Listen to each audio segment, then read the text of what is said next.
A boy who is rushing to a charity food distribution point after days without a proper meal suddenly hears a desperate groan from a dark alley. Inside, a well-dressed woman is standing there, clutching her stomach in pain. Without hesitation, he helps her, calls a taxi, and takes her to the hospital, giving up the warm meal he has been dreaming of. What he doesn't know is that the woman is the mayor's wife. And when the mayor arrives at the hospital and hands him a single piece of paper, everything that follows will change his life forever. Before we dive in this story, let us know where you watching from. We love to hear your thought. The evening air carried the scent of grilled meat and fresh bread drifting down from Mayor Harrison's front lawn like a cruel promise. Elijah pressed his back against the cold brick wall of the alley, watching Jason count their group for the third time. 16 of us, Jason said, his voice tight with excitement. They said there's food for at least 50 people. We'll actually get full tonight, man. Elijah nodded, but his stomach had already stopped growling. It had learned not to hope too loudly. At 16 years old, he'd spent the last 4 years on these streets, and free food always came with a price, even if it was just the weight of pitying stares. Come on, Marcus called from ahead, already moving toward the glow of string lights visible 3 blocks away. They're setting up the tables now. I can see them. The group started forward, a scattered line of bodies in mismatched clothes, some too big, some too small, all carrying the particular tiredness that comes from never really resting. Elijah fell into step beside Jason, his best friend since the night they'd shared a doorway during a thunderstorm 2 years ago. You think they'll have those little sandwiches? Jason asked. The ones with the toothpicks. Man, I don't care if it's bread and water, Elijah said. I'm just tired of being hungry. They turned onto Maple Street and the mayor's house came into view. It sat on the corner lot like a wedding cake, white columns gleaming under spotlights, lawn manicured into impossible perfection. Long tables stretched across the grass covered in white cloths that seemed to glow in the dusk. Volunteers in matching blue shirts moved between the tables, arranging plates and cups with the kind of care usually reserved for museum exhibits. Look at all that, Marcus breathed. It's like a dream. Elijah's chest tightened. It did look like a dream. The kind you wake up from. They were still half a block away when Elijah heard it. A sound that didn't belong to the evening's carefully orchestrated charity. A moan, low and desperate, coming from the narrow gap between 2 buildings on his right. He stopped walking. Elijah, Jason turned back. What's wrong? You hear that?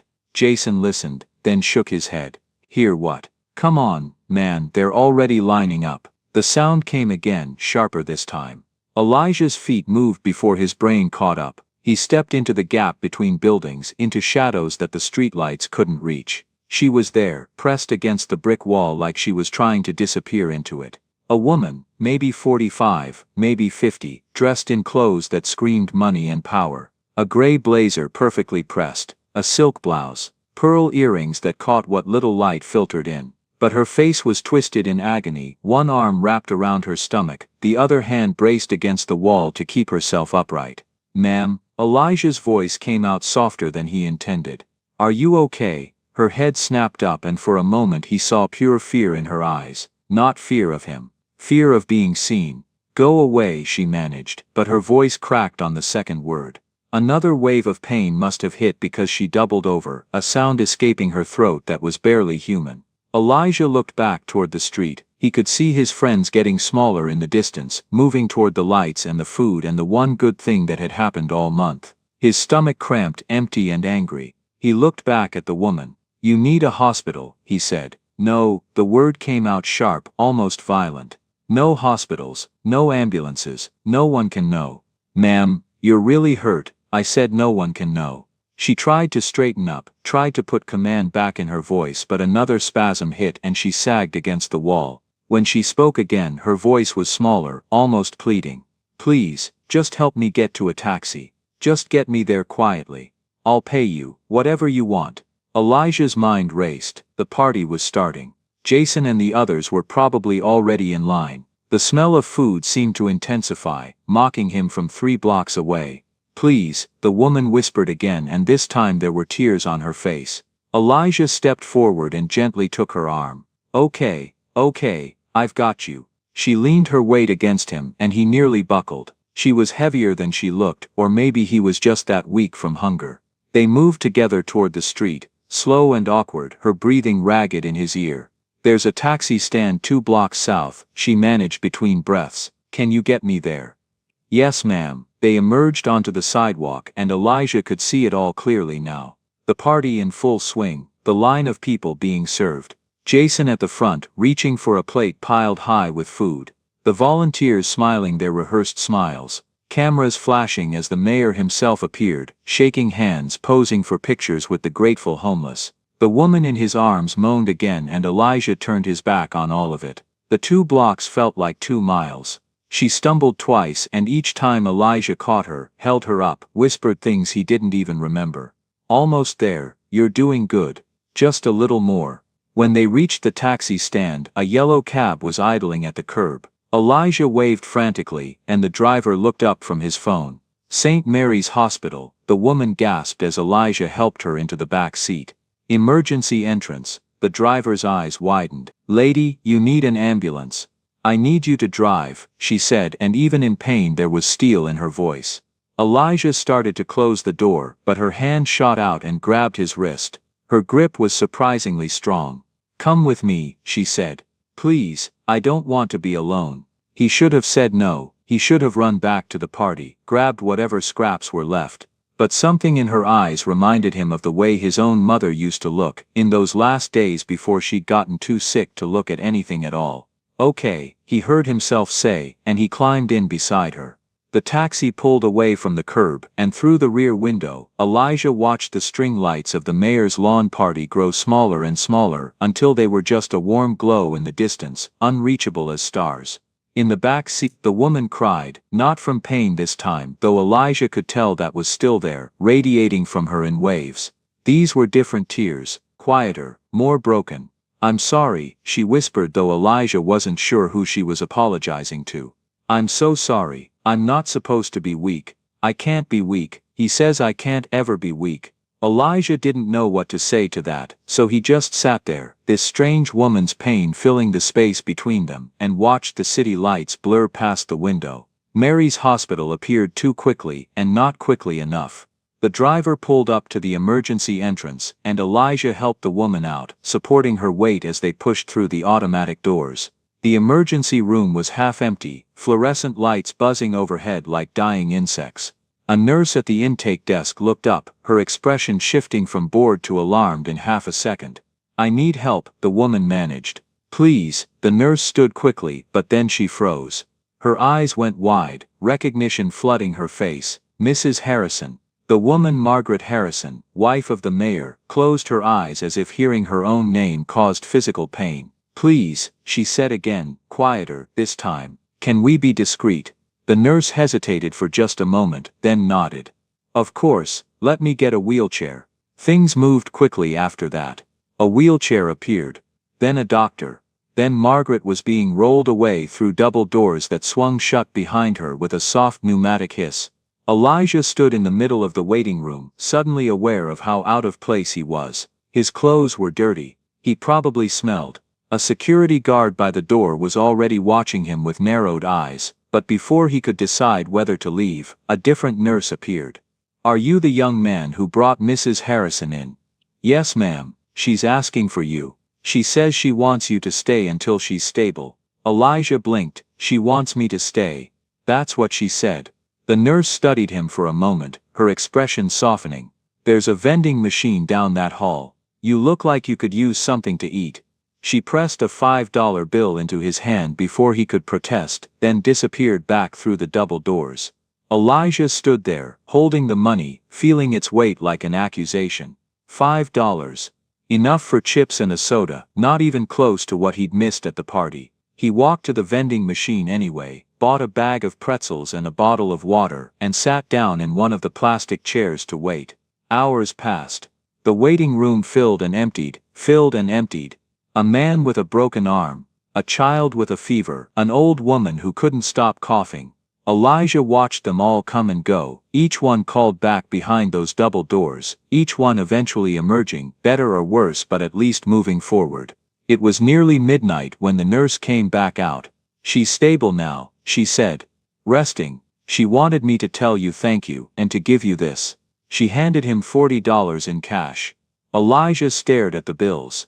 I didn't do it for money. I know, the nurse said gently. But take it anyway. She wanted you to have it. He folded the bills and put them in his pocket, feeling strange and hollow and not at all like someone who'd just done a good deed. Outside the hospital, the night had grown cold. Elijah started the long walk back to the underpass where he usually slept, where Jason and the others would already be curled up in their sleeping bags, stomachs full for the first time in weeks. He tried not to think about what he'd missed. Tried not to calculate the cost of his choice in plates of food and warm bread and the particular kind of sleep that comes from not being hungry. But his stomach growled anyway, and the pretzels from the vending machine felt like a cruel joke rattling around in his empty belly. When he finally reached the underpass, everyone was asleep. Jason's sleeping bag was lumped in the usual spot, rising and falling with the deep breathing of someone well-fed and content. On the ground beside him were 3 paper plates, scraped clean but still bearing the grease stains of whatever feast had been served. Elijah spread out his own thin blanket in the corner and lay down. The concrete was cold against his back. The $40 in his pocket felt heavier than it should. He closed his eyes and tried to sleep, but all he could see was Margaret Harrison's face, twisted in pain and fear, and something else he couldn't quite name. And her words kept echoing in his head, over and over. I'm not supposed to be weak. I can't be weak. He says I can't ever be weak. Somewhere above him, through the lattice of the overpass, stars moved slowly across the sky, cold and distant and offering no answers at all. 3 days passed before Elijah saw her again. He'd almost convinced himself it had been a dream, that strange night with the woman in the alley. But the $40 was real, slowly shrinking as he bought day-old bread from the convenience store and shared it with Jason and Marcus and the others. Where'd you get the money anyway? Jason had asked on the second day, suspicious in the way that people get when good fortune appears out of nowhere. Help someone, Elijah said, which was true enough. Help them do what? Does it matter? Jason had shrugged and taken another bite of bread, and Elijah had felt the lies settle between them like dust. On the 3rd day, Elijah was sitting outside the public library, trying to stay warm in the weak afternoon sun, when a black town car pulled up to the curb.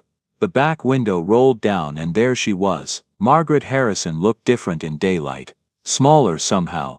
The gray blazer had been replaced by a cream-colored cardigan, but her makeup was perfect, her hair styled in a way that probably took an hour to achieve. She looked like someone who'd never been in pain a day in her life. Elijah, she said, and he realized with a start that she knew his name. He'd never told her his name. Ma'am, can we talk? Just for a moment, he glanced around. The library steps were empty except for an old man feeding pigeons 20 feet away. Still, being seen getting into a town car felt dangerous in ways he couldn't quite articulate. It's okay, Margaret said, reading his hesitation. I just want to explain some things. To thank you properly. Against his better judgment, Elijah stood and walked to the car. The door opened from inside and he slid onto leather seats that were softer than any bed he'd ever slept in. Margaret sat across from him, her hands folded in her lap, everything about her posture suggesting control. But Elijah remembered those other hands, the ones that had gripped his wrist in the taxi, desperate and afraid. How are you feeling? He asked. A smile flickered across her face, brief and sad. Better. Thanks to you. She paused, studying him. The hospital told me you stayed for 5 hours. You didn't have to do that. You asked me to. Most people wouldn't have listened. Elijah didn't know what to say to that, so he stayed quiet. Margaret's smile faded. She looked out the window at the library, at the homeless man with his pigeons, at everything except Elijah's face. I have a tumor, she said finally, her voice flat and clinical. Benign. Thank God, but it's pressing on things it shouldn't press on. The pain comes in cycles. Sometimes I'm fine for weeks. Other times, she gestured vaguely, indicating what Elijah had witnessed in the alley. Can't they remove it? They can. They should. But surgery means recovery time. Weeks of recovery time. Now she did look at him, and her eyes were hard. My husband doesn't think I can afford to be absent that long. The way she said my husband made those 2 words sound like a prison sentence. Your husband, Elijah repeated slowly. The mayor, yes, he knows you're sick. He knows. Margaret's laugh was bitter. He knows and he's decided it's not convenient, not right now. Not with the election coming up, not with the community programs expanding, not with all eyes on our family. He needs me healthy and present and smiling for the cameras. Elijah felt something cold settle in his stomach. So you just deal with the pain. I deal with it quietly, she corrected.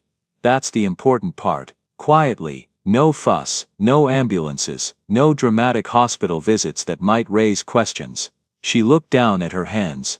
The other night, you saw me at my worst. I'd been managing the pain with medication, but that night it broke through everything. I couldn't get home, couldn't call anyone, couldn't be seen. That's why you were hiding in an alley.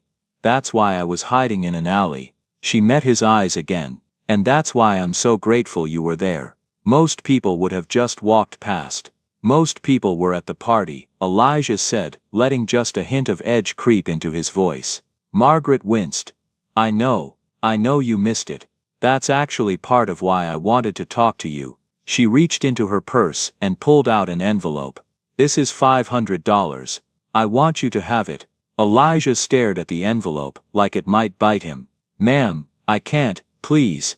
You saved me, and you lost something because of it. Let me make that right. It's too much. It's not nearly enough. When he still didn't reach for it, she set it on the seat between them. At least think about it. Please. The car fell into silence. Outside, the pigeon man scattered another handful of seeds, and birds descended in a flutter of gray wings. Can I ask you something? Elijah said finally. Of course that night in the taxi, you said you weren't supposed to be weak. You said he says you can't be weak. Did you mean the mayor? Margaret's face went very still. For a long moment, she didn't answer, and Elijah thought maybe he'd pushed too far, asked the question that would get him thrown out of this nice car and back onto the street where he belonged. But then she spoke, and her voice was so quiet he had to lean forward to hear it. My husband believes that people in positions of responsibility can't afford weakness. Not physical weakness, not emotional weakness, not any kind of vulnerability. He says it's part of the job. That people look to us to be strong, to be certain, to never falter. She paused. I used to think he was right. I used to think strength meant never showing pain. And now I hide in alleys and hope no one sees me fall apart. The smile that crossed her face was the saddest thing Elijah had ever seen. I'm not sure what that says about strength. Elijah picked up the envelope, not because he wanted it, but because leaving it there felt like leaving a piece of himself behind. Thank you, he said. No, Margaret replied. Thank you, for seeing me when I needed to be seen, for not looking away. She knocked on the partition, and the driver started the engine. The door locks clicked open. Take care of yourself, Elijah, Margaret said as he climbed out. You're a good person, don't let this city take that from you. The car pulled away, leaving Elijah standing on the sidewalk with $500 in his hand and a strange weight in his chest that he couldn't name. He didn't know it yet, but 3 blocks away, in the mayor's office, a different conversation was taking place. Mayor Richard Harrison sat behind his desk, reading the hospital report that his secretary had discreetly obtained. His wife's name was on it.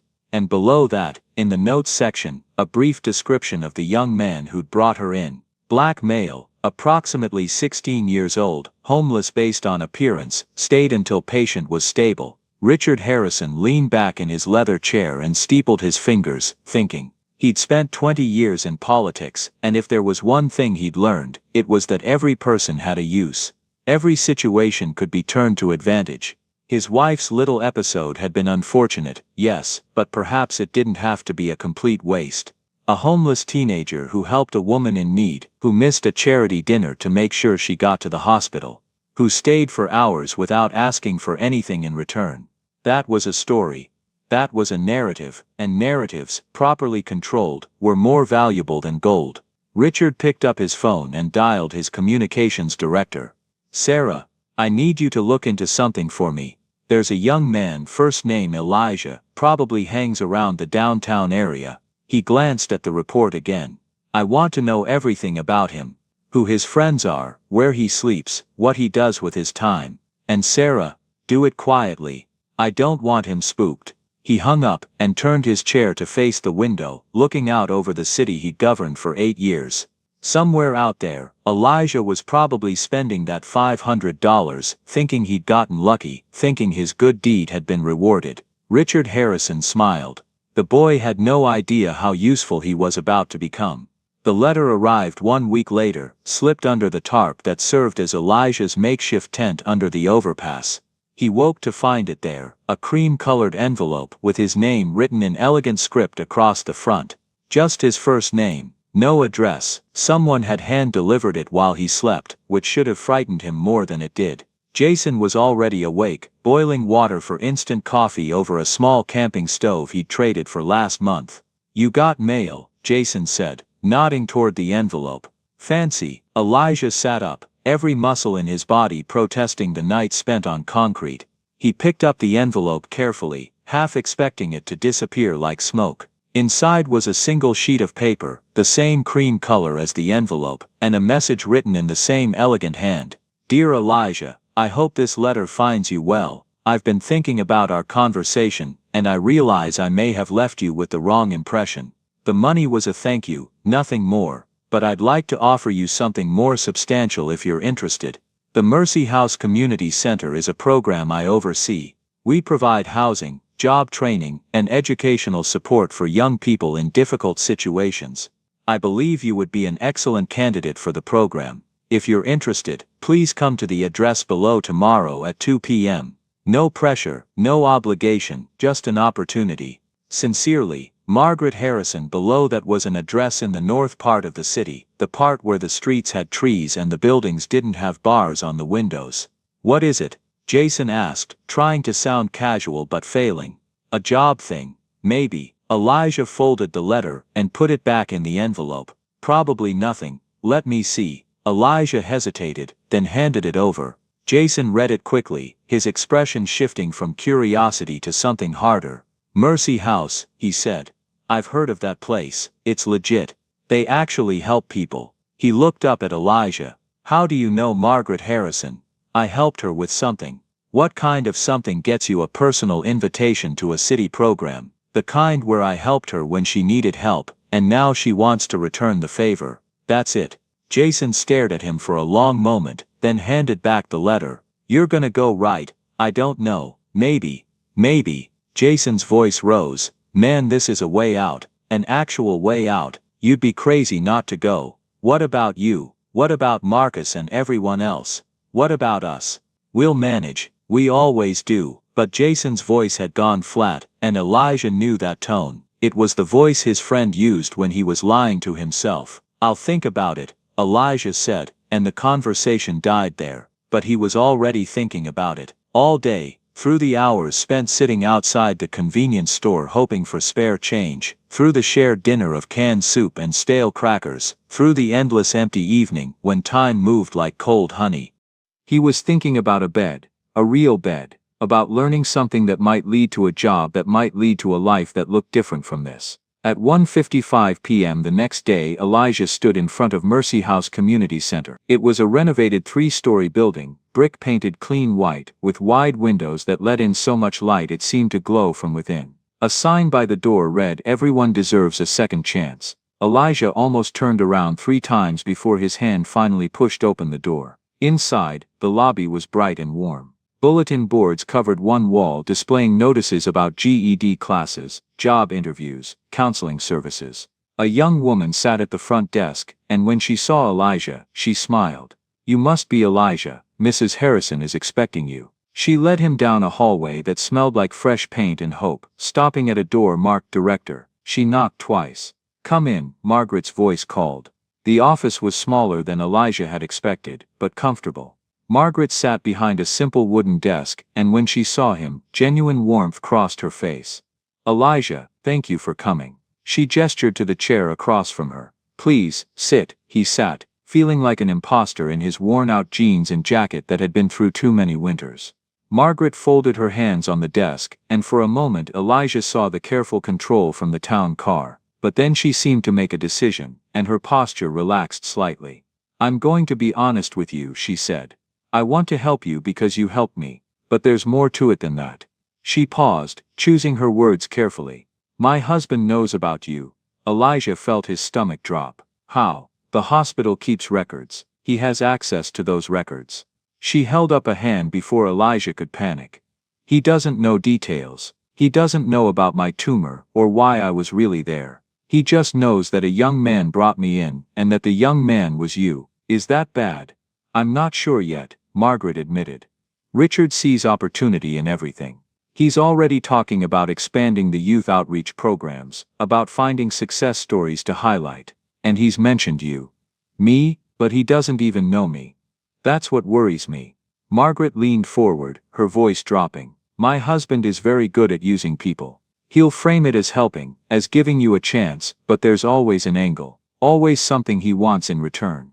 So why are you offering me this spot at Mercy House? Because if you're going to be drawn into his orbit, I want you somewhere I can watch over you. Somewhere you'll have actual support instead of just being a prop for photo opportunities. Her eyes were fierce now. I couldn't protect myself from him, Elijah. But maybe I can protect you. The honesty of it hit Elijah like cold water. This wasn't charity, this was strategy. What if I say no? He asked. Then you say no. You walk out that door, and I'll never contact you again. Margaret's expression softened. But I hope you don't. Not because I need you here, but because I think you deserve better than sleeping under an overpass. And whatever my husband's motives are, Mercy House itself is real. The help is real. Elijah thought about Jason, still under the bridge, about Marcus and the others, still scrambling for every meal, about the way his back ached every morning from concrete and cold. What would I have to do? He asked. Participate in the program. That means GED classes 3 days a week, job training, counseling sessions if you want them. You'd have a private room, 3 meals a day, and a small weekly stipend for personal expenses. She pulled out a folder and slid it across the desk. Everything is laid out here. No tricks, no hidden clauses. Elijah opened the folder, scanning the papers inside. It all looked legitimate, almost too good to be true. Can I think about it? Of course, take the folder with you. Come back tomorrow if you decide yes, or don't come back at all if you decide no. Margaret stood, extending her hand. Either way, Elijah, I meant what I said in the car. You're a good person, that matters more than you know. He shook her hand, feeling the weight of everything unsaid between them, and left, but he knew, even as he walked back toward the underpass, that he was going to say yes, not because he trusted Mayor Harrison, or even fully trusted Margaret, but because sleeping on concrete was killing him, slowly but surely, and he wanted to live. When he got back to the bridge, Jason was waiting, sitting on his sleeping bag with his arms wrapped around his knees. So, Jason asked. I'm going to do it, Elijah said. Jason nodded slowly. Yeah, I figured. He tried to smile but it came out wrong.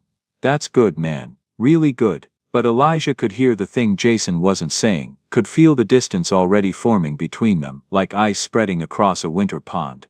You could apply too, Elijah said, even though he knew it was a useless offer.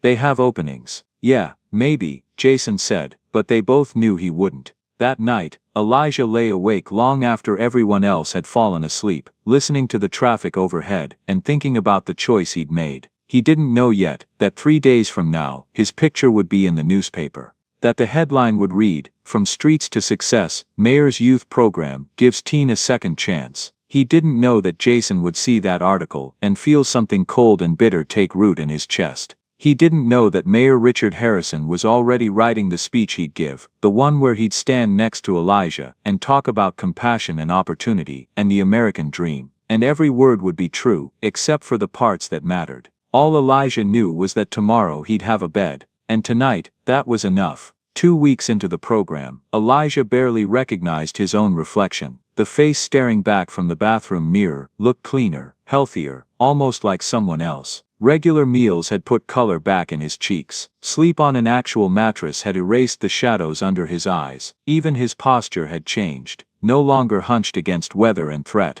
He should have felt grateful. He should have felt lucky. Instead he felt guilty every single day. The knock on his door came during his free hour between GED class and job training. Marcus stood in the hallway, shifting his weight from foot to foot, looking everywhere except at Elijah's face. Hey, Marcus said. Jason's downstairs. He wants to talk to you. Elijah's stomach dropped. He'd seen Jason only twice since moving into Mercy House, and both times had been awkward, full of silences that felt like accusations. Tell him I'll be right down. 5 minutes later, Elijah found Jason in the common area, standing near the bulletin board and staring at the notices like they were written in a foreign language. When he heard Elijah approach, he turned, and Elijah saw that his friend had a folder in his hands. "Hey," Elijah said. "Hey." Jason held up the folder. "I applied, like you said I should." Relief flooded through Elijah's chest. "That's great, man. That's really great." "Yeah, I thought so too." Jason's voice was flat. "I filled out all the forms. Got letters of recommendation from the shelter volunteers, from the guy at the library who lets me use the computers. Wrote this whole essay about my goals and stuff." He paused. "They sent me a response yesterday." Something in his tone made Elijah's relief curdle, and Jason opened the folder and pulled out a single sheet of paper. "Dear applicant, thank you for your interest in the Mercy House Community Center program. Unfortunately, we are unable to offer you a position at this time. While your application shows promise, you do not currently meet our eligibility criteria. We encourage you to reapply in the future." He lowered the paper. "That's it. No explanation, no criteria listed, just you don't qualify." "That doesn't make sense," Elijah said. "You qualify just as much as I do. More even. You've been on the streets longer, you're older, I've got what?" Jason's voice rose. "I've got the same story as you. The same background, the same skin color." He laughed sharp and bitter. "Oh wait, I do have all those things. So what's different, Elijah? What makes you special, and me not good enough?" "I don't know, but I can find out. I can talk to Mrs. Harrison. I can." "I already talked to Mrs. Harrison." Elijah froze. "When?" "This morning. I came by early before you were up. Asked her directly why I was rejected." Jason's hands clenched around the folder. "You know what she said? She said all decisions about admissions go through the mayor's office, that he has final approval on all candidates." "The mayor?" Something cold settled in Elijah's chest. Why would the mayor care about individual applicants? "That's what I asked." She got this look on her face, like she wanted to say something but couldn't. Finally she just said, "Some candidates fit the program's current narrative better than others." Jason's voice dropped to barely above a whisper. "Narrative, Elijah, like we're characters in some story he's writing." Elijah felt the walls of the common room pressing in. "Let me talk to him. Let me go to the mayor and explain that you're my friend, that you deserve this just as much." "No, Jason, please, just let me," I said. "No." The shout echoed in the quiet room. 2 other residents looked over, curious and wary. Jason lowered his voice, but the anger stayed. "You think he doesn't know about me? You think he didn't look at my application and decide I wasn't useful enough? I'm not asking for your help, Elijah. I'm not begging. I just came here to tell you that I see how this works now." "How? What works?" "This." Jason gestured around the common room, at the clean walls and the comfortable furniture and the bulletin board full of opportunities. "You got picked because you did one good thing that happened to involve the mayor's wife. You got picked because you're a good story. And I didn't get picked because I'm just another homeless kid without a story worth telling. That's not true, isn't it?" Jason's eyes were bright with something that might have been tears or might have been rage. "Look at yourself, man. New clothes, full stomach, a future, and look at me." He gestured down at his worn jacket, his too thin frame. "Still the same, still invisible. The only difference between us is that you were in the right place at the right time, and I wasn't. Jason, you're my best friend. You're not invisible to me, but I'm invisible to me, but I'm invisible to everyone who matters." Jason stuffed the rejection letter back into the folder. "You know what the worst part is? I'm not even mad at you. You didn't do anything wrong. You just got lucky, but I'm losing my best friend to that luck, and there's nothing I can do about it." "You're not losing me." "Yes, I am." Jason's voice cracked. "You're already different. You talk different. You stand different. In a month you won't even remember what it was like to sleep under that bridge. And I'll still be there, but you'll be here, and the space between those 2 places is bigger than you think." Elijah wanted to argue, wanted to insist that nothing had changed, that nothing would change. But the words stuck in his throat, because part of him knew Jason was right. "I can still help," Elijah said desperately. "I can share my stipend, I can." "I don't want your charity," Jason said quietly. "I wanted the same chance you got. But apparently that's not how this works." He turned and walked toward the door. Elijah followed, calling his name, but Jason didn't stop. He pushed through the main entrance and out into the cold afternoon, leaving Elijah standing in the doorway, watching his best friend disappear into the city. That night, Elijah knocked on Margaret Harrison's office door. She was still there despite the late hour, working through paperwork by the light of her desk lamp. "Elijah," she said, looking up. "Is everything all right? Why was Jason rejected?" Margaret's expression didn't change, but something shifted in her eyes. "I'm sorry, I can't discuss other applicants. He's my best friend. He deserves to be here." "I know." The words came out soft and sad. "I know he does." "Then why isn't he?" Margaret set down her pen and folded her hands on the desk, the same gesture Elijah had seen her make before. The one that meant she was about to say something she didn't want to say. "My husband believes in narrative," she said finally. "He believes that people respond to stories and stories need to be simple, clear, easy to understand." She paused. "Your story is simple, Elijah. You're the homeless teen who helped a woman in need and got a second chance. That's a story people can understand and feel good about. And Jason doesn't add to that story, he complicates it.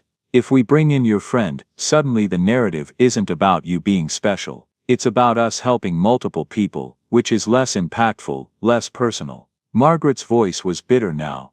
"Richard thinks in terms of headlines, and Mayor's program helps one deserving teen is a better headline than Mayor's program helps several teens." The unfairness of it hit Elijah like a physical blow. "That's insane. That's politics.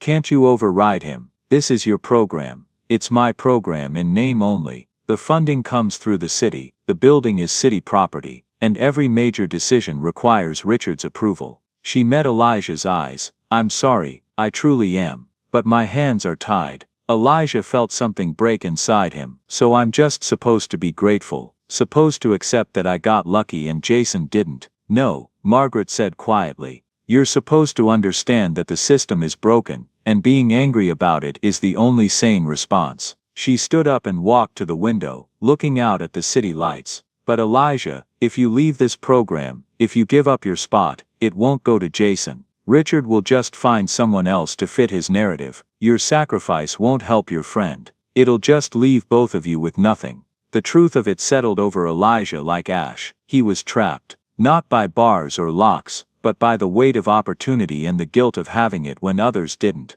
"I hate this," he whispered. "I know," Margaret said. "I hate it too." Elijah left her office and went back to his room, to his clean bed and his full stomach, and his guilty conscience. He didn't know that outside, in the dark, Jason was walking back to the underpass with his rejection letter crumpled in his pocket, and a new understanding of how the world worked. He didn't know that the distance between them had just grown wider, that invisible gulf that Margaret had warned him about, the space between the chosen and the forgotten. And he didn't know that the mayor, in his office across town, was already planning the next phase of his narrative, already writing the speech that would feature Elijah as proof that the system worked, that anyone could make it if they just tried hard enough. All Elijah knew was that his room felt too big and too empty, and for the first time since moving in, he missed the crowded warmth of the underpass, where at least everyone was equally cold. The summons came on a Thursday morning, delivered by a woman in a gray suit who introduced herself as Sarah Chen, the mayor's communications director.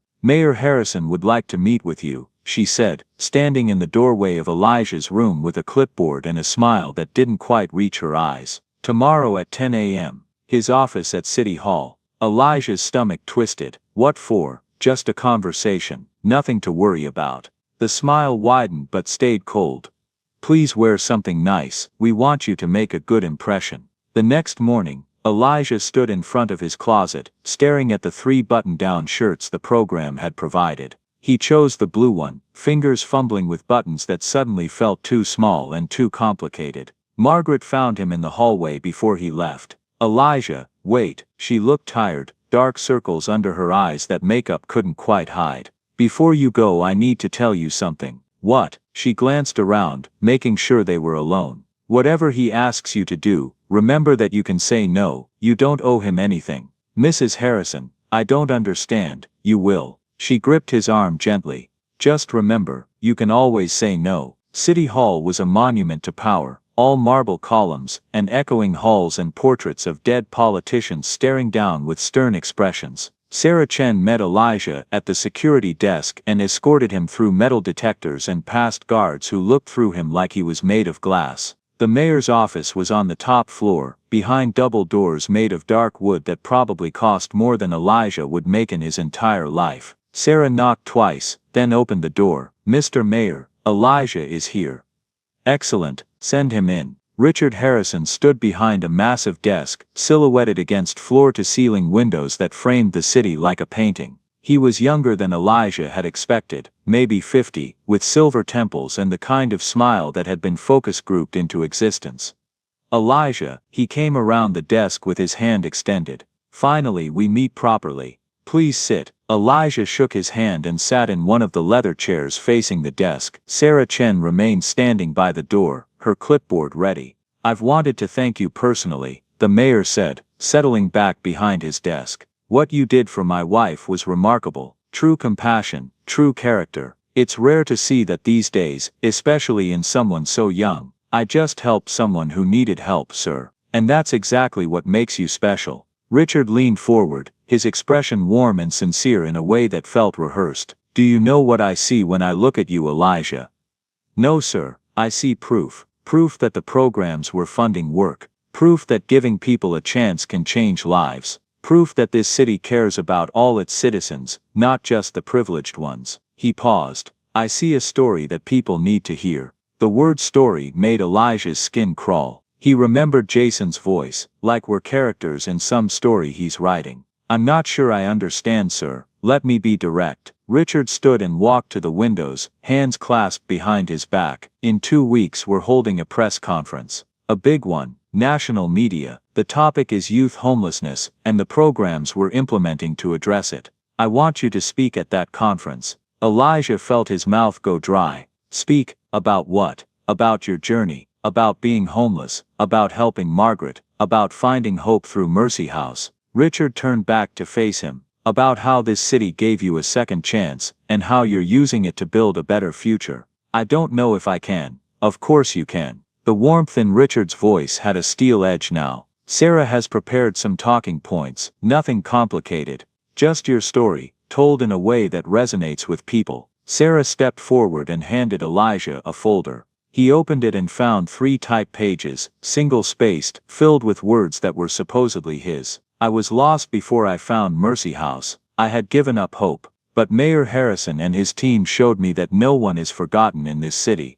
They showed me that compassion and commitment can change lives." Elijah looked up. "This sounds like a campaign speech." "It's your testimony," Richard said smoothly. "Your truth, just organized in a way that's clear and impactful."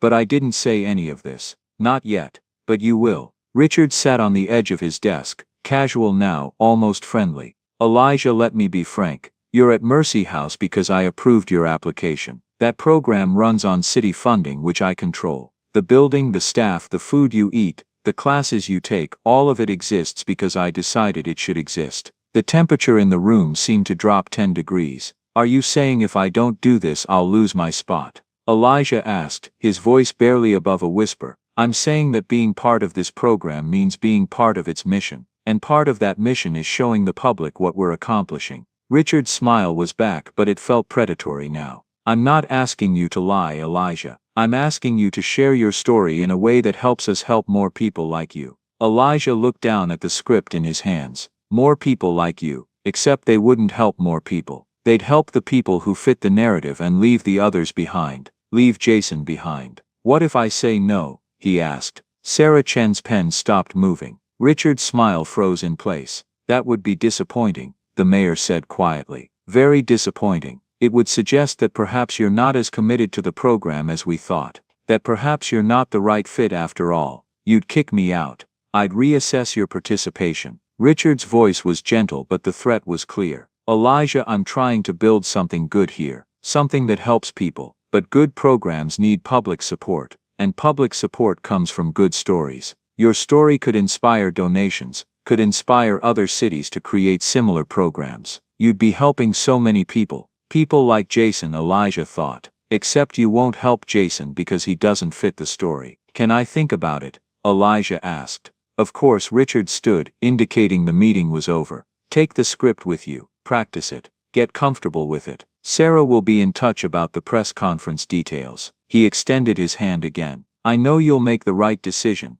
Elijah shook his hand, took the folder, and let Sarah Chen escort him out of the building. He walked back to Mercy House in a daze, the script burning in his hands like evidence of a crime he hadn't yet committed. In his room he read through the pages again and again, trying to find himself in the words and finding only a cardboard cutout, a convenient character in someone else's story. Mayor Harrison gave me more than shelter. He gave me hope. He showed me that in this city no one gets left behind. Except people did get left behind. Jason had been left behind. Countless others had been left behind. The whole speech was a beautiful lie wrapped in a truth too small to matter. Elijah was still sitting there staring at the pages when he heard a sound outside his window. Voices, familiar voices coming from the street below. He looked out and saw them. Jason and Marcus and 5 others from the underpass, standing on the sidewalk looking up at the building, looking up at him. Their eyes met, and in that moment, Elijah saw it. The distance Jason had talked about.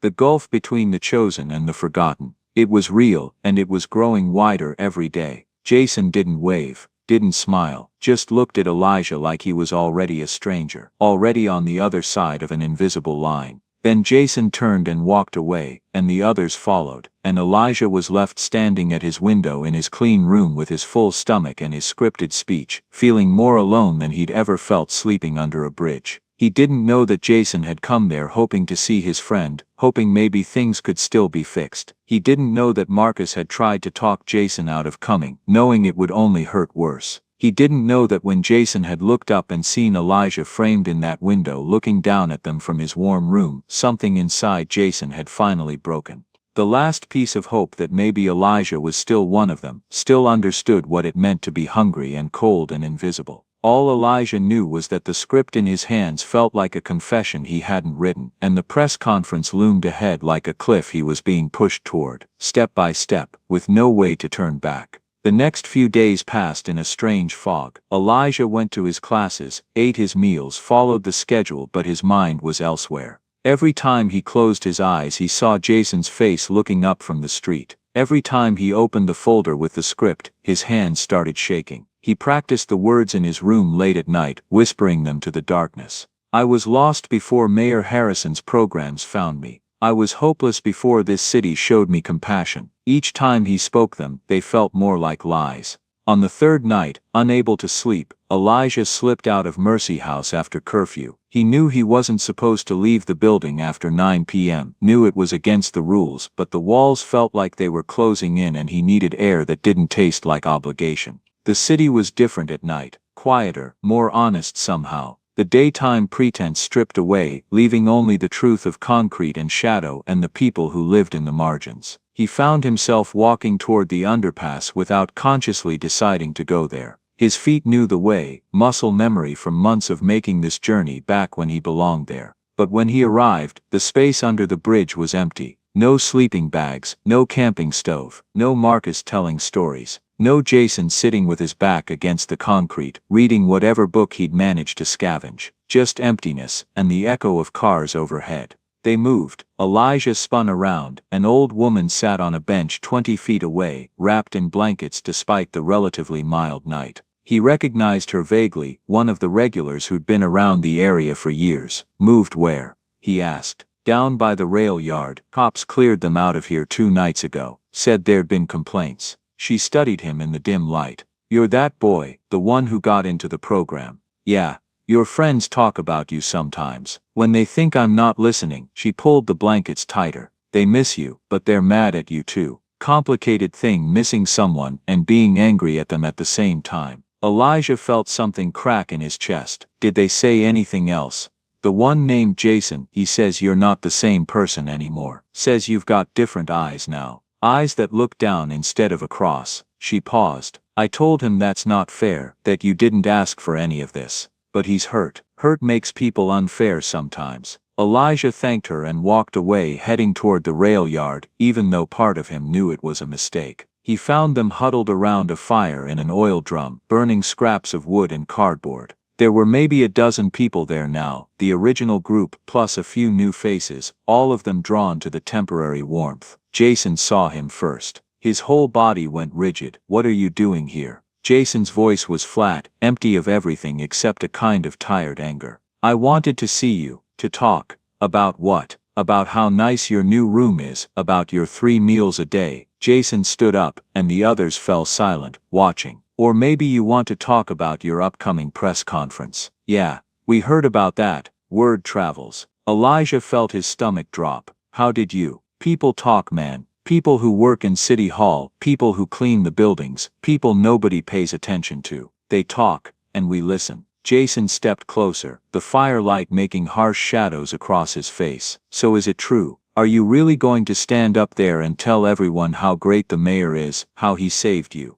"I don't want to, but you're going to anyway." "I don't have a choice." "Everyone has a choice." Jason's shout echoed off the concrete walls. "You could say no. You could walk away. You could give up that nice warm room and come back here. Be with the people who actually care about you instead of the people who just want to use you." "And then what?" Elijah's voice rose to match Jason's. "Then I'm back where I started, sleeping on concrete, scraping for food. And it doesn't help you. It doesn't help anyone." "At least you'd still be you," Jason said, and his voice cracked on the last word. "At least you wouldn't be selling us out for a bed and 3 meals. The words hit Elijah like a punch. "I'm not selling you out. Then what do you call it? You're going to stand in front of cameras and say the system works, when we're all standing here as proof that it doesn't. You're going to say the mayor cares about homeless kids, when he personally rejected my application. You're going to lie, Elijah. You're going to put on a nice shirt and smile for the cameras and tell pretty lies that make comfortable people feel good about themselves. And you're going to do it to keep your spot in a program that I couldn't get into. That's not fair.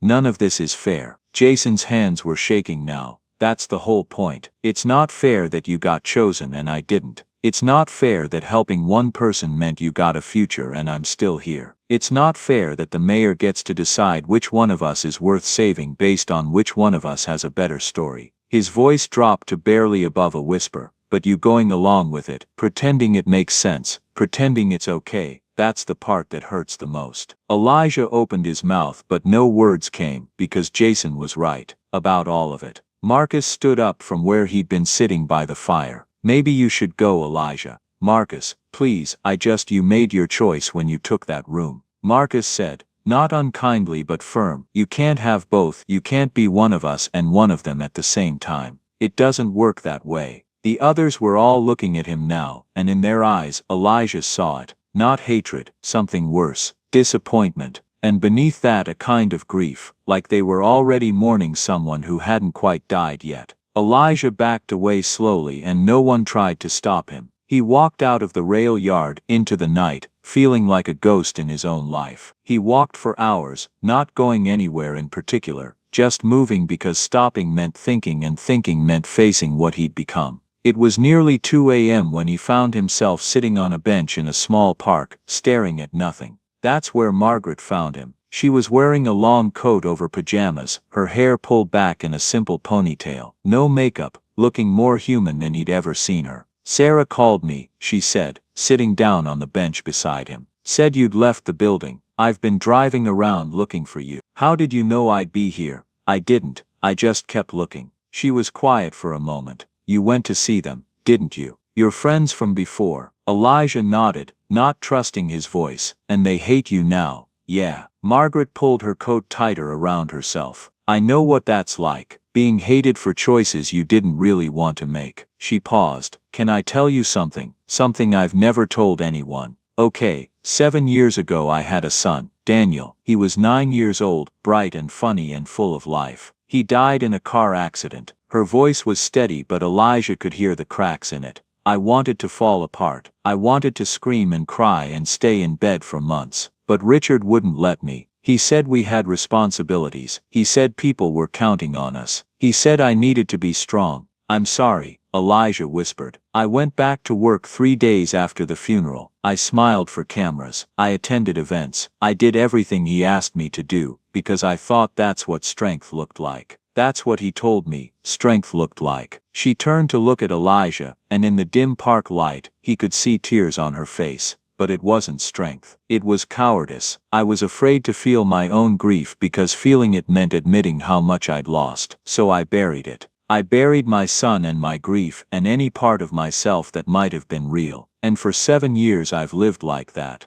Like a performance, like a character in someone else's story. Why are you telling me this? Because I see him doing the same thing to you. Turning you into a character, a story, and I don't want you to make my mistake. I don't want you to wake up 7 years from now and realize you've been living a life that was written for you instead of by you. Elijah felt tears on his own face now. But if I don't do what he wants, I lose everything. The room, the program, the chance at a future. Maybe, Margaret said. Or maybe you lose something different if you do go along with it. Maybe you lose the person you actually are. They sat in silence for a long time, two people who'd been used in different ways by the same man, trying to figure out if there was a path forward that didn't require selling pieces of themselves. What if we stopped letting him write the story? Margaret said finally, her voice barely above a whisper. What do you mean? I mean, what if at that press conference you didn't read his script? What if you told the truth instead? She turned to face him fully, the real truth, about Jason being rejected,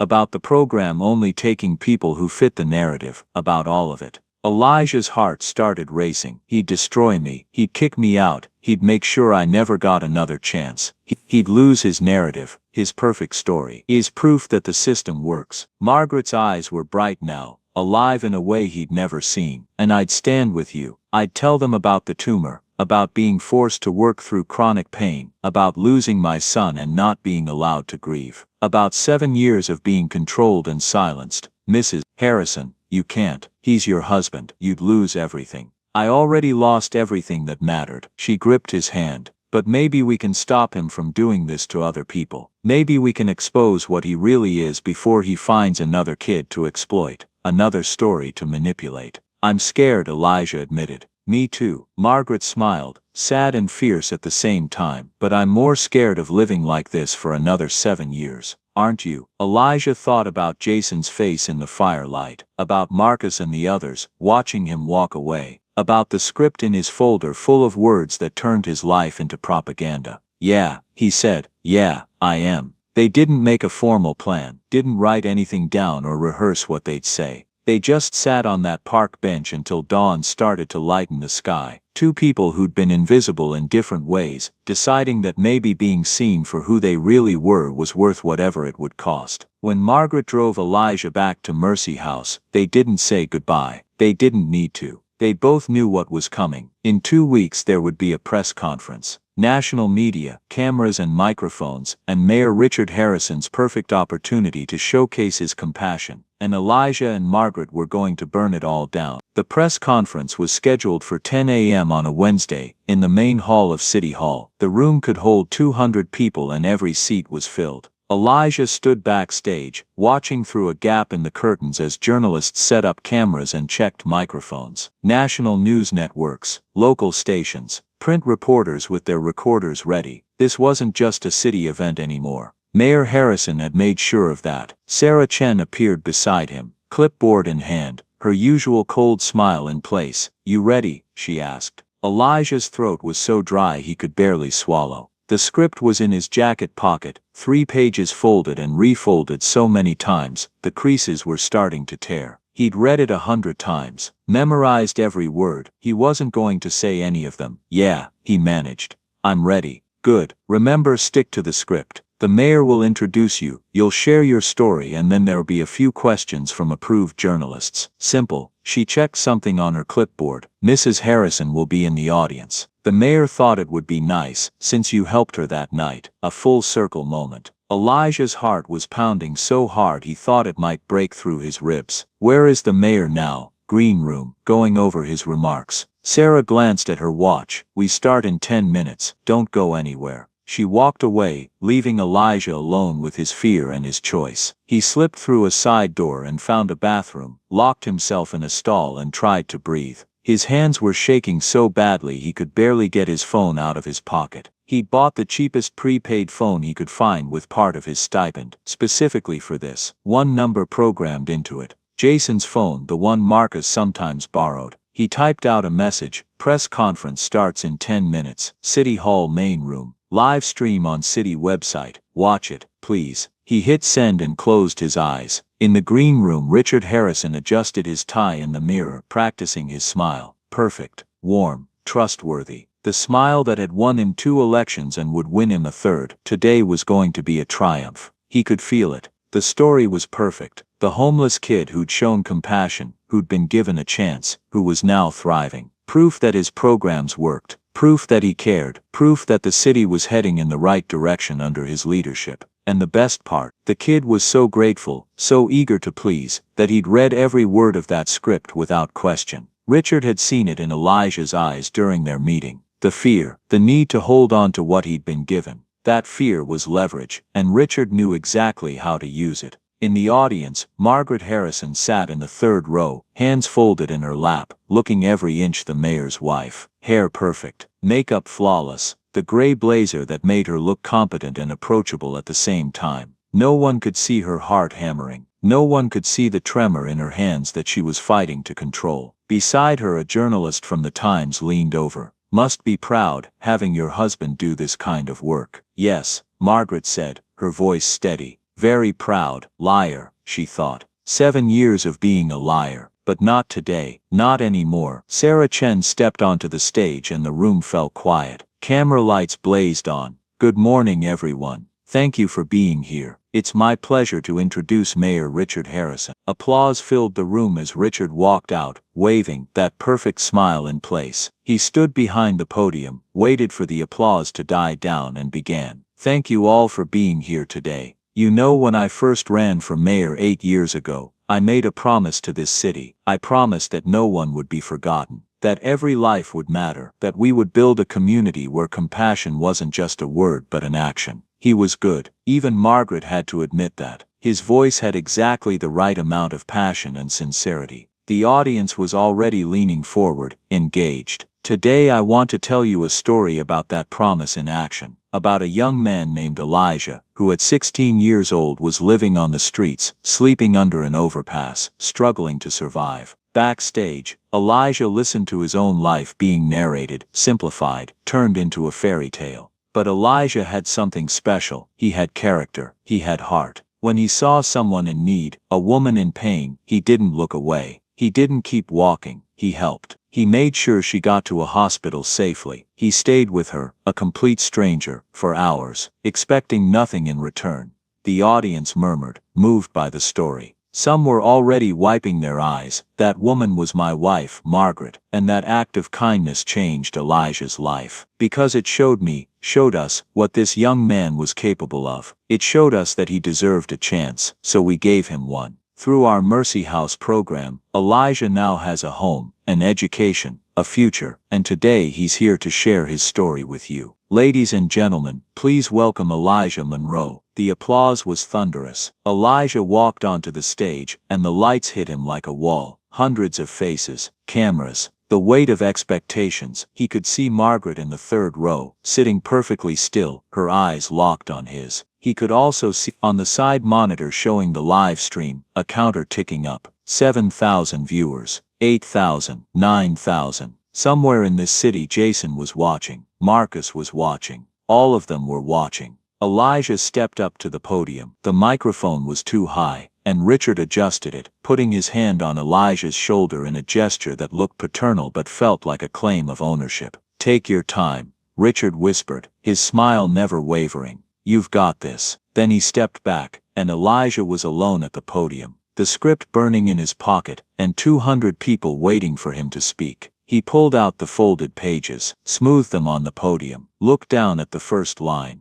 "I was lost before Mayor Harrison's programs found me." He looked up, met Margaret's eyes, saw her give the smallest nod. Elijah folded the script and put it back in his pocket. "That's not my story," he said. The room went so quiet you could hear the cameras whirring. Richard's smile froze. "Elijah, that's not my story." Elijah repeated, louder this time. "I mean, parts of it are true. I was homeless. I did help Mrs. Harrison. I am at Mercy House now, but the rest of it, the way it's been presented, that's not the whole truth." Sarah Chen was moving toward the stage, but Richard held up a hand to stop her. His smile was still in place, but his eyes were dangerous. "Elijah, maybe you're just nervous. Why don't we take a moment?" "I'm not nervous. I'm done pretending." Elijah's voice shook, but he kept going. The script I was given says I was lost before the mayor's programs found me. But I wasn't lost, I was poor. There's a difference. I knew exactly where I was, I just didn't have anywhere better to go. Some journalists were scribbling notes, others had their phones out, recording. The script says the Mercy House program saved me, and maybe it did,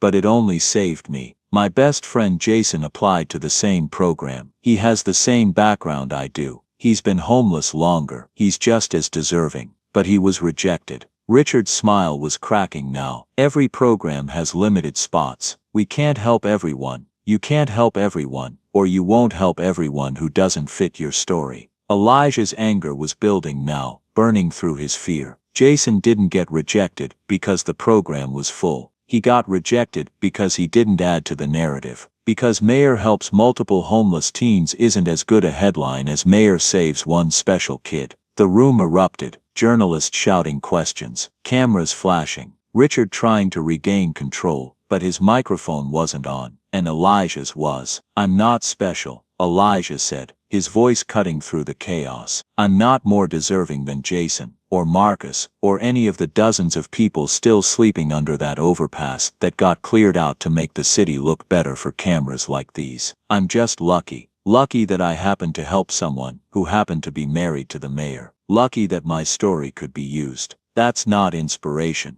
That's just random chance, dressed up as compassion." Margaret stood up from her seat. Every eye in the room turned to her. She walked to the stage with her head high, her hands steady now that the moment had finally come. Richard saw her coming, and his face went pale. "Margaret, sit down." She stepped up to the podium beside Elijah. When she spoke, her voice was clear and strong, the voice of someone who'd been silent too long. "My husband asked me to be here today as a prop, as proof of his compassion. The woman who was helped by the kind homeless boy. But that's not the whole story either. Margaret, this isn't the time. I've had a tumor for 3 years," she said, and the room went completely silent. "Benign but painful. It causes episodes of severe pain that require medical attention. I should have had surgery years ago, but my husband told me I couldn't. He said I was needed. He said people in positions of responsibility can't afford to be weak." The journalists were writing furiously now. This was no longer a feel-good story. This was something bigger, so I hid it.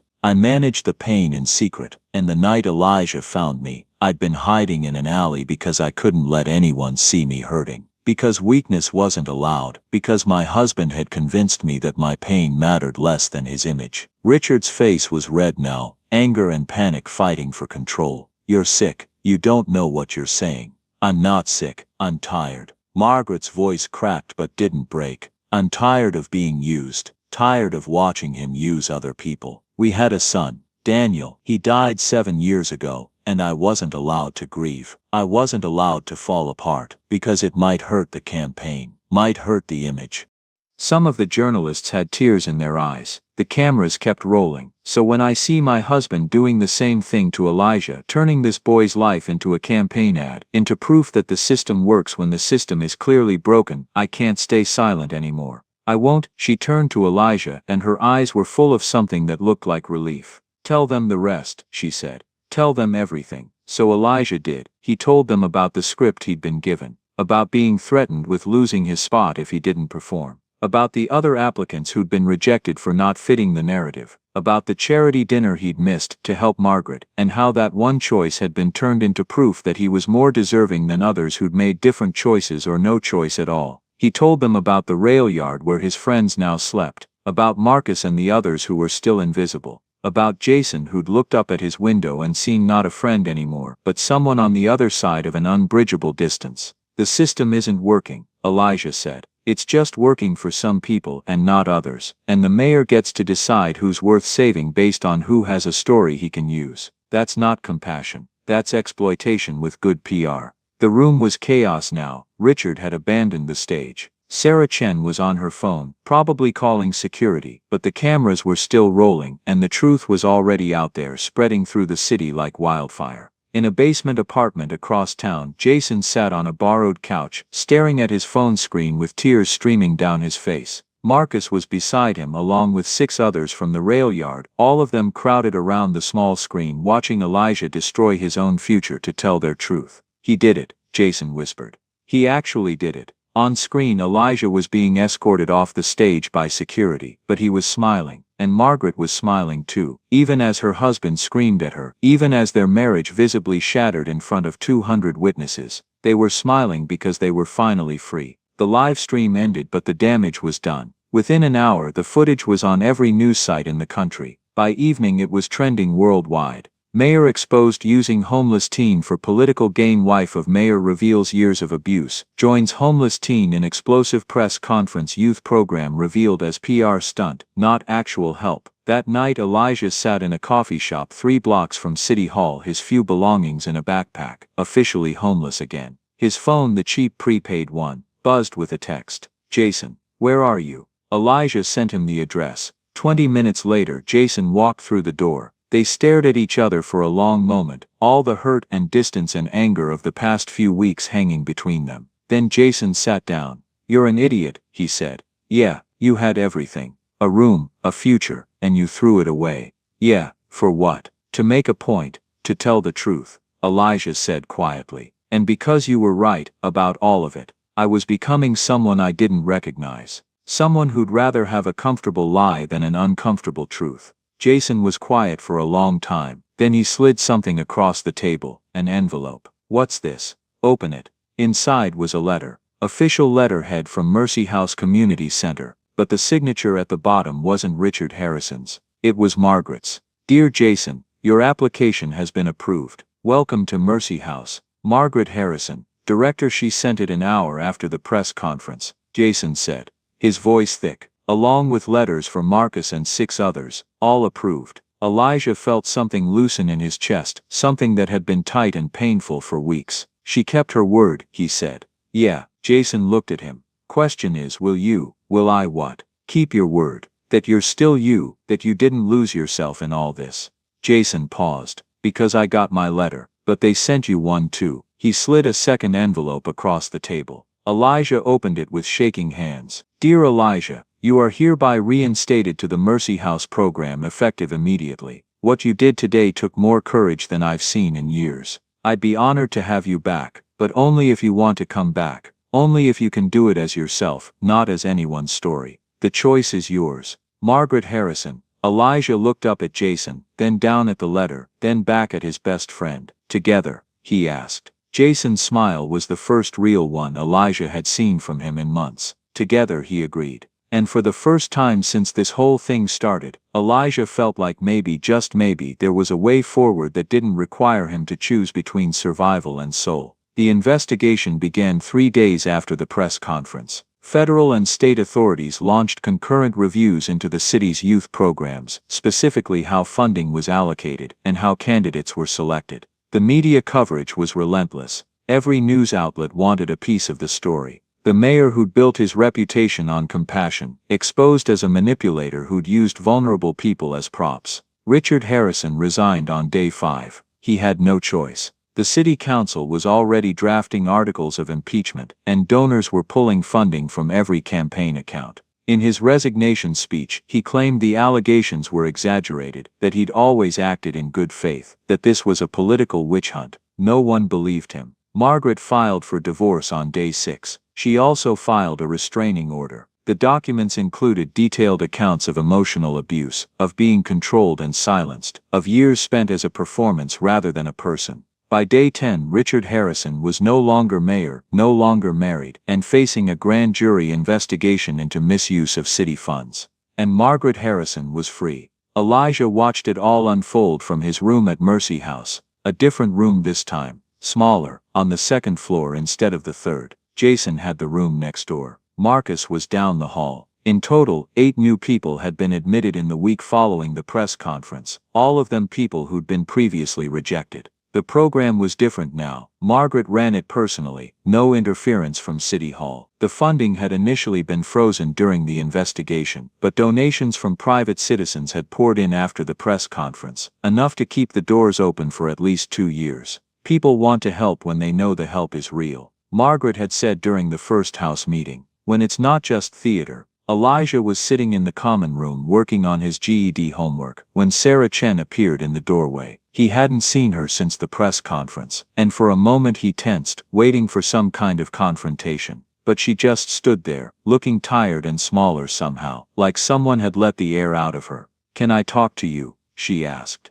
Elijah gestured to the empty chair across from him. She sat down slowly, clutching her purse like a shield. "I quit," she said without preamble. "Left the mayor's office. Well, the former mayor's office." She attempted a smile that didn't quite work. "Not much of an office anymore anyway." "Okay, I wanted to apologize for my part in all of this. For writing that script, for pressuring you, for being part of the machinery that turned your life into a campaign tool." She looked down at her hands. "I told myself I was just doing my job. That's what people like me always say, isn't it? Just following orders. Just doing what we were told." "You were doing what you were told," Elijah said. "That doesn't make it right." Sarah met his eyes. "I knew what he was doing was wrong. I knew it the moment I typed up that script and saw how little it resembled any real person's actual thoughts. But I told myself it was fine because the program was helping you, right? You had a room and food and a chance. What did it matter if we shaped the story a little?" "It mattered," Elijah said quietly, "because it wasn't just shaping a story, it was deciding whose stories get told and whose get ignored. It was using my life to justify a system that was failing everyone except the few who fit the narrative. I know that now." Sarah's voice cracked. "I'm sorry I didn't know it then, or that I didn't let myself know it." They sat in silence for a moment. Outside, rain had started to fall, pattering against the windows. "What will you do now?" Elijah asked. "I'm not sure. Maybe nothing in politics. Maybe something completely different." She stood up, adjusting her purse. "But I wanted you to know that what you did, standing up there and telling the truth, it mattered. It woke some of us up. Made us realize we'd been complicit in something ugly." After she left, Elijah sat there thinking about complicity, about all the ways people could participate in wrong without meaning to, about how easy it was to be part of a system and never question whether the system itself was broken. That evening, Margaret called a meeting for all the residents, 16 of them now, ages 15 to 19, gathered in the common room. Margaret stood at the front, no podium, no script, just her and her words. "I want to talk about what comes next," she said, "for this program and for all of you." She explained that the city had officially severed ties with Mercy House. The program was now independent, a registered non-profit, no political oversight, no mayoral approval needed for admissions, just a board of directors, with Margaret as executive director and 3 formerly homeless young adults serving as board members. "We're going to do this differently," she said. "No more choosing people based on how good their story sounds. No more using anyone as proof that we're doing a good job. We're going to help people because people deserve help. Period." Someone in the back raised their hand, a girl named Tasha, 17, who'd been admitted 2 days ago. "What about funding?" she asked. "Without the city money, how do we survive?" "Honestly, I don't know yet." Margaret's smile was wry but genuine. "We have enough for now. We'll figure out the rest as we go. But I'd rather struggle with honesty than thrive on lies." Another hand went up. Marcus this time. "What happens to us if the money runs out?" "We find more money, we get creative. We ask for help from people who want to actually help, not people who want to use us." Margaret paused. "But I'm going to make you a promise. As long as I'm running this place, no one gets kicked out because they're not useful enough. No one gets rejected because their story isn't simple enough, and no one has to perform gratitude to earn basic human dignity." The room erupted in applause. Later that night, Elijah and Jason sat on the fire escape outside their floor, looking out at the city lights. "You think it'll work?" Jason asked. "The program, I mean. You think it can survive without the city backing it?" "I don't know," Elijah admitted, "but I think it has a better chance of surviving as something real than it ever did as a political prop." Jason pulled his jacket tighter against the cold. "I still can't believe you did it, threw away everything for the truth." "I didn't throw away everything. I just threw away the fake version." Elijah glanced at his friend. "The real version is here, with you and Marcus and everyone else who actually matters." That's surprisingly deep for someone who failed the GED practice test twice. "Shut up," They sat in comfortable silence, the kind of silence that only exists between people who've seen each other at their worst and stuck around anyway. "Hey Elijah." "Yeah, thank you." Jason's voice was quiet but firm. "For seeing that I mattered too, that we all mattered, not just you." "You're my brother," Elijah said simply. "Of course you matter." Inside the building through the lighted windows they could see their new community. Tasha helping Marcus with homework. Margaret in her office going through grant applications, the cook preparing tomorrow's breakfast. All of it real, all of it imperfect, all of it honest. The investigation into Richard Harrison continued for months. In the end he was never charged with any crime. Technically he hadn't broken any laws. He'd just broken people, bent them into shapes that served his purposes, and called it public service. But his political career was over, his reputation was destroyed, and maybe Elijah thought that was justice enough. 3 months after the press conference, Margaret legally adopted Elijah. Not for publicity, not for a story. The adoption was quiet, done in a judge's chambers with just the two of them present. "I'm not trying to replace your mother," Margaret said afterward, as they stood on the courthouse steps. "No one could do that." "I know," Elijah said, "but you're giving me something she would have wanted me to have, a family, a future, a chance to be myself." "You gave me that too," Margaret replied, "the courage to be myself again. I think that makes us even." 1 month later Margaret adopted Jason. She was creating a different kind of family, not based on blood or obligation or political advantage. Based on choice, based on truth, based on the simple radical idea that people were worth loving for who they were, not who they could be shaped into being. On the 1-year anniversary of the press conference, a journalist from the Times came to do a follow-up story. She interviewed Elijah and Jason and Margaret and several other residents. "What's the biggest difference between the program now and the program before?" she asked Elijah. He thought about it for a moment. "Before we were supposed to be grateful, now we're allowed to be human." He paused. "Turns out human is better." The article ran with the headline, "1 year later the program built on truth instead of image." It got less attention than the original expose. Truth, it turned out, was less sensational than scandal, but the people who read it understood what mattered. Mercy House wasn't saving anyone, it was just giving people space to save themselves, and maybe that was enough. The sun was warm on Elijah's back as he carried another box of donated clothes into the community center. Not Mercy House, that building was still running, thriving even, under new management. This was something different, something he and Jason had started 3 years ago. No name on the building, no grand mission statement, just a place where people could get a meal, take a shower, charge their phone, and not have to perform gratitude to earn basic human kindness. "Where do you want these?" A volunteer called from the doorway, carrying bags of toiletries. "Storage room, left side," Elijah called back. "Thanks, Maria." He was 28 now, tall and lean, with lines around his eyes from squinting at spreadsheets and grant applications. He'd gotten his GED at 17, college degree at 22, social work license at 25. But the education wasn't what qualified him for this work. The years on the street qualified him. The memory of what it felt like to be invisible qualified him. Jason emerged from the kitchen, wiping his hands on his apron. He'd taken a different path, culinary school, apprenticeships at restaurants, and now head cook at their center. Every meal he prepared was made with dignity, no cafeteria trays, no processed food, real cooking, real care. "We're feeding 63 tonight," Jason said. "Maybe more if that cold front comes through, like they're predicting. We've got enough. We've always got enough." Jason grinned. "I make sure of that." At 29, Jason had filled out, confidence replacing the hunched defensiveness of his youth. He still remembered what it felt like to be hungry. That memory informed every portion he served. The door opened, and Margaret walked in, her hair almost entirely gray now, but her step still strong. At 62, she'd retired from running Mercy House 2 years ago, handing it over to Tasha, who'd graduated with a degree in nonprofit management, and had more ideas than Margaret could keep up with. But Margaret hadn't really retired. She spent 3 days a week here, at Elijah and Jason's center, doing intake interviews and helping people navigate the maze of social services. "We got the grant," she said, waving a letter.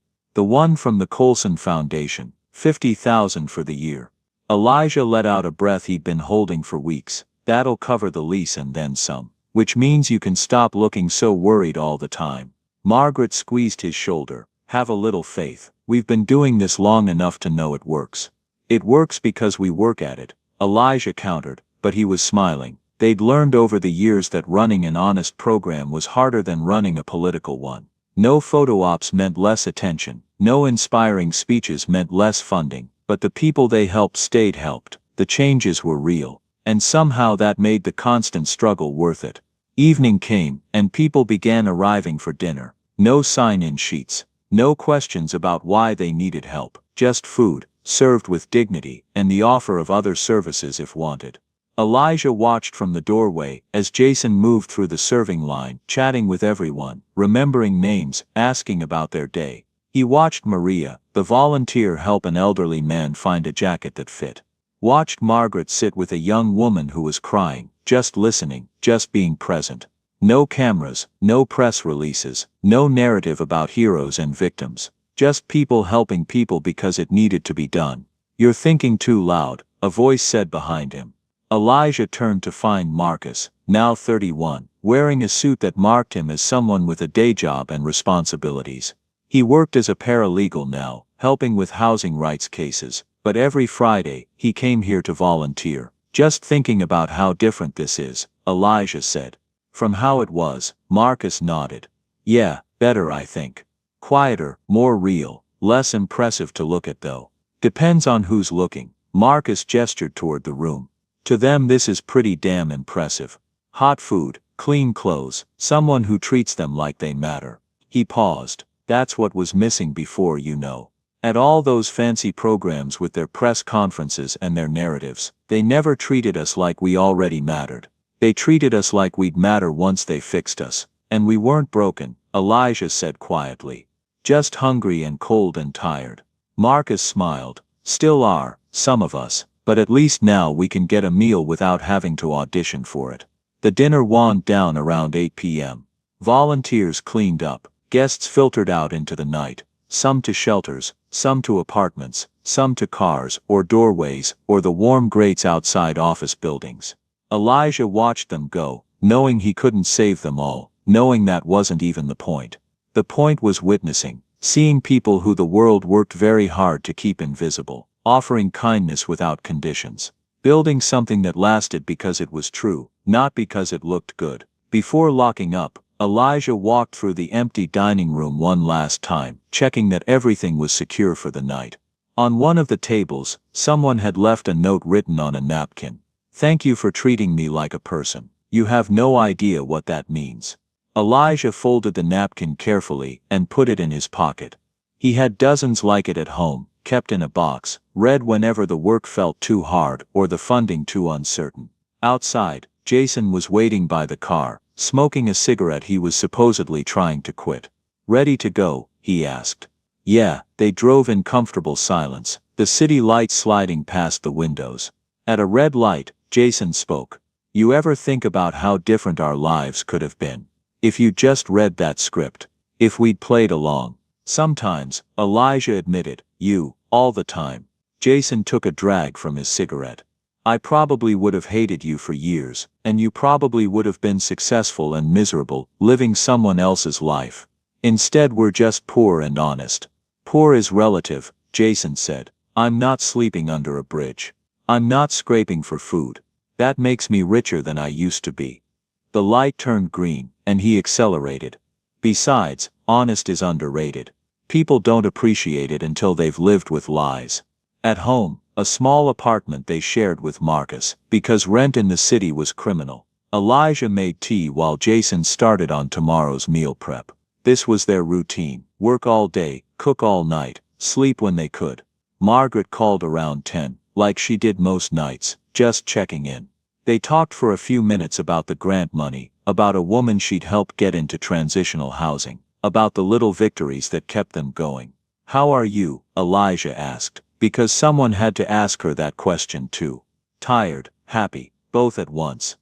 Margaret's laugh was warm. Get some sleep, honey. Tomorrow's another day. After hanging up, Elijah sat at the kitchen table with his tea, thinking about the woman on the napkin who'd felt like a person today.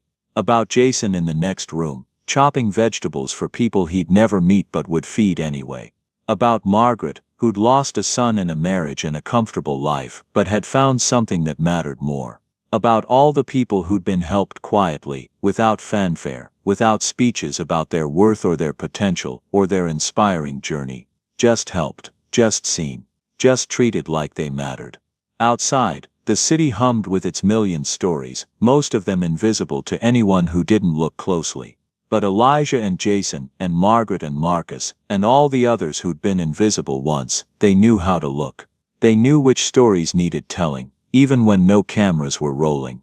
They knew which lights mattered, even when they didn't shine on stages, and they knew that real change didn't happen in press conferences, or political speeches. It happened in donated coats and hot meals, and someone remembering your name. It happened when you stopped trying to save people and started trying to see them. Years from now, there would be no monuments to this work, no plaques or awards or inspiring documentaries. The center would keep running, or it wouldn't.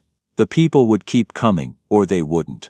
The world would keep turning either way, but for tonight, 63 people had eaten dinner served with dignity, and tomorrow there would be more. That was enough. That had always been enough. Elijah finished his tea and went to bed, and dreamed not of spotlights or stages or perfect narratives, but of something better. Something real. He dreamed of hands reaching across darkness, of lights that didn't demand performance, of being seen, not for what you could become, but for who you already were. And in the morning he'd wake up and do it all again, because some stories don't need to be told. They just need to be lived.